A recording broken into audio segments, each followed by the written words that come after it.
Hello my friends and fellow VEDSies, it is day 12.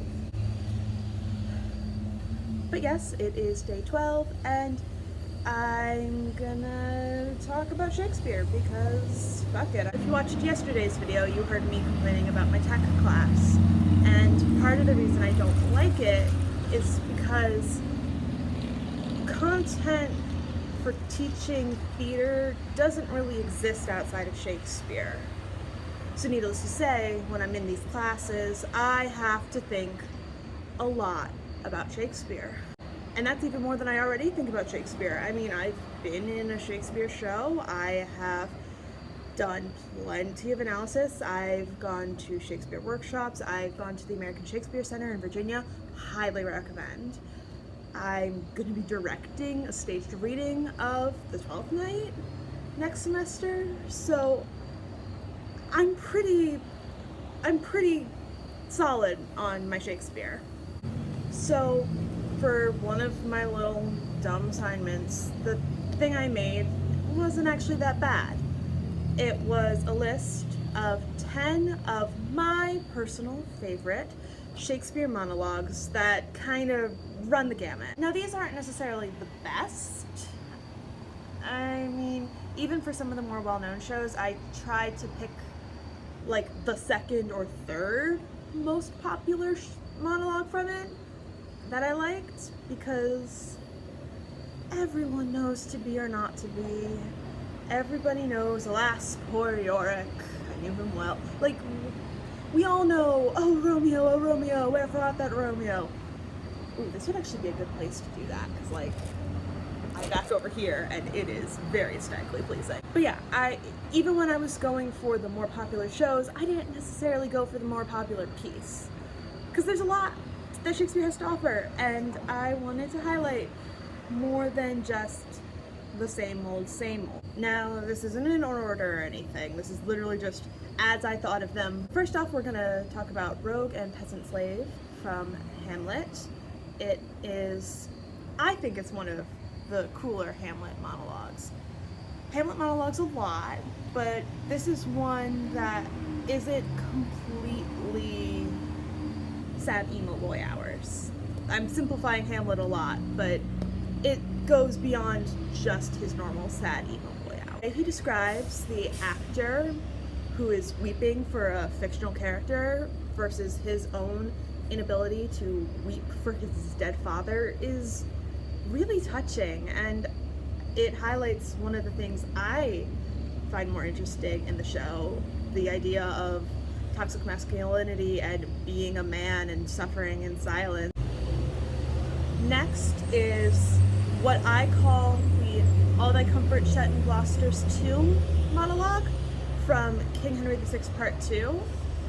There's no real one line that's super iconic at the beginning of this piece, like Rogue and Peasant Slave, where you can be like, ah yes, that one. But oh gosh, it's a good piece. King Henry VI Part 2 isn't really a popular Shakespeare show, which is a shame, because Queen Margaret is one of his best characters, I'd venture. And this piece is one where she talks about her feelings beyond the whole, my husband sucks, I wish that I was married to Suffolk instead, oh no, Suffolk got killed by pirates, ah shit, I've got to help my son. Like, this isn't super bloodthirsty like some of the stuff that she'll be doing in like Richard III, but it's just very raw and emotional. There's the section that when we did the show we referred to as the Titanic section that legitimately has some beautiful imagery. This is actually one that I do at audition. Next is the Queen Mab piece from Romeo and Juliet. You can't talk about great Shakespeare pieces, I think, without bringing up Queen Mab. It's Mercutio's big ol' speech, and it's just so chock full of imagery and double entendres, and it's a roast session with the boys, but with fairies. Next is what I call the bastard monologue, because as they say bastard a lot in this monologue from King Lear. It is Edmund talking about how he is a bastard, and it is about as great of a villain monologue as you can get. I mean, he just states all of his backstory, explains why he's mad, explains what his plan is, makes a plea, calls himself a bastard a whole bunch. It's a really good one, and it's very emotionally intense, even if you're just reading the page, and I like it a lot. There's something about it that just is so charged, and you can't help but love Edmund for like 2 minutes, and then he does something despicable again. Next is the tennis monologue from King Henry V. If you know Henry V, you know what I'm talking about. This is such a fucking epic monologue. Henry just became King of England recently. The Prince of France sends him some tennis balls as like a joke gift, and Henry gets pissed, and it's beautiful and glorious. Look it up. The Kenneth Brown version is on YouTube. It's just so intense, and oh my, it's another one that's just so charged up, and you can't help but get pumped, even though we're talking about killing people. You still are like, yeah, murdering the French. Oh wait, no, maybe not. But you know, that's the sign of a really good piece, that it gets you so on board with what the character's saying that you have to take a step back and be like, oh shit, right, murder. No thank you. The next one is the one I call How Happy Some Are Other Some. That's the first section of the first line of this piece from Midsummer Night's Dream. I love Midsummer monologues because they are the most I am in a poet thing. I am going to rhyme everything.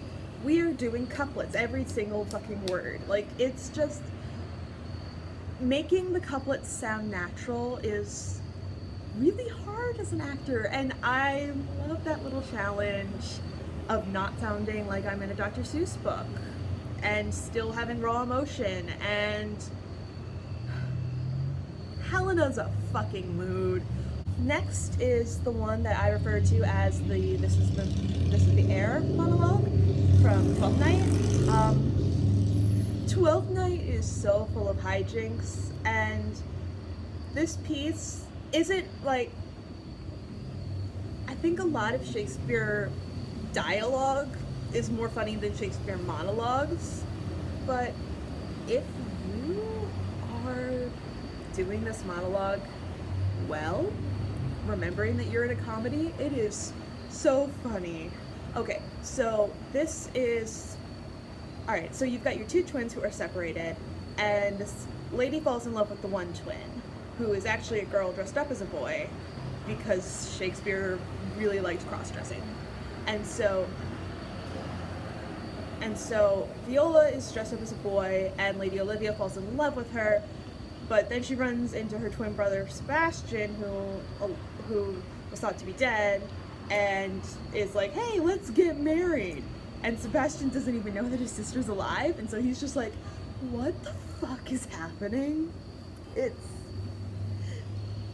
really fun. It's a good time. If you are an actor who knows how to have a little bit of a freak out, this is a fun one to do.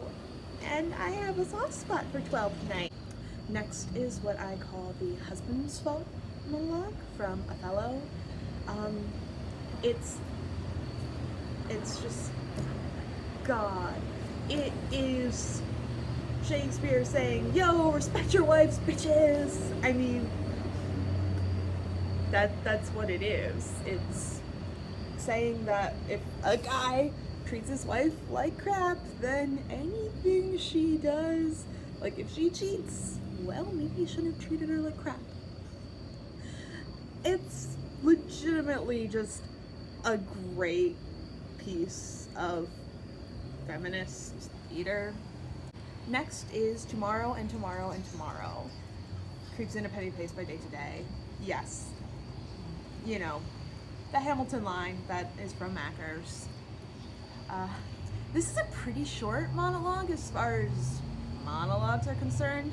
You do not need to cut this if you're going in for an audition, but I like it. It's all the world's a stage, but if it had depression, that's the best way to describe it.